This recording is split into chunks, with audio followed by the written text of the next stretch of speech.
Comparativement à d'autres endroits au Québec, bon, oui, on a un printemps pluvieux, on a un été qui est, bon, so-so, plutôt maussade, même certaines journées ou plus froide, mais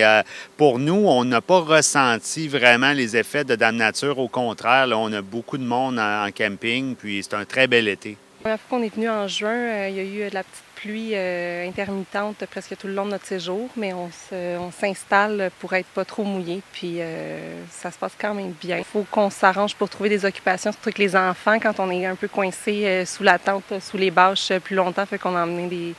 des trucs pour s'occuper, mais sinon on trouve quand même toujours moyen. On s'adapte, on trouve des activités, randonnée de vélo, des petits trucs comme ça, on se monte des abris cuisine, puis on en profite quand même parce que faut profiter des vacances. On est allé faire des activités intérieures qui sont pas du camping, mais on part avec la famille, l'auto, on va faire les activités, on revient, mini-pot intérieur, les lasers,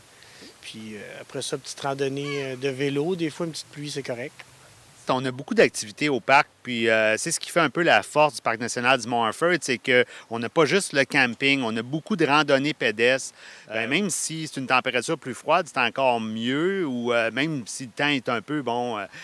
nuageux ou quoi que ce soit, les clients en profitent pour aller faire ces activités-là. Puis quand le soleil se pointe, bien, on s'en va sur les plages, profiter, avec les embarcations nautiques